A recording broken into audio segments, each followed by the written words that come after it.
January 24 ay opisyal nang nanganak ang sikat na vlogger na si Antoinette Gail de Rosario sa unang anak nila na kanyang partner na si Wamos Cruz. Isinilang ni Antoinette ang baby nila ni Wamos na si Adriel Meteor Cruz sa pamamagitan ng isang video na ibinahagi ni Wamos sa kanyang Facebook page. Ang balitang maayos na isinilang ni Antoinette si baby Meteor via normal delivery.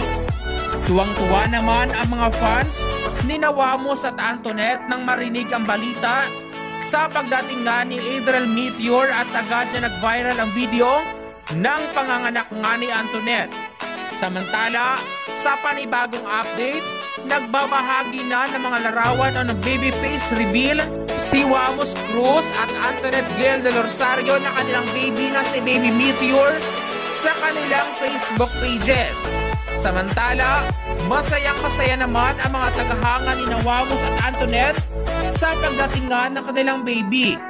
Umulan nga na congratulatory messages mula sa netizens para sa kanila. Komento ng netizens, "Congratulations Wamonette! Welcome to the world, baby Meteor! Wow, ang cute! Congrats Wamos Cruz! Congrats Wamos at Antoinette! Ang cute ni baby Meteor!"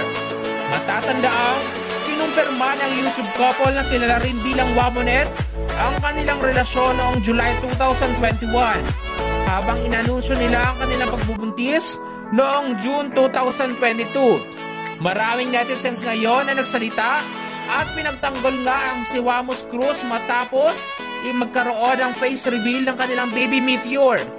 Ayon sa ilang mga netizens, nasaan umano ang mga netizens ngayon na panay-live umano at nagsasabing kawawa umano ang maging baby na Antoinette kapag si Wamos Cruz ang naging kamukha nito.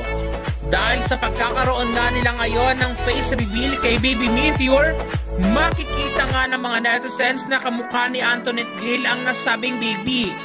Maging si Wamos Cruz nga ay aminado na walang nakuha sa kanya ang kanyang baby. Matatanda noon na sinabi din ni Antoinette Gail de Rosario na kahit ano pa man na maging itsura ng nilang anak, kahit maging kamukha pa man ito ni Wamos Cruz ay mamahalin at mamahalin nila ito. Hindi umano nila ipagdadamot ang pagmamahal na nararapat na makuha ng kanilang baby. Kaya naman, marami sa mga netizens ngayon ang tuwang-tuwa matapos ngang tuluyang ipakita nga ni Wamos Cruz at Antoinette Gail de Rosario ang mukha ng kanilang baby Meteor.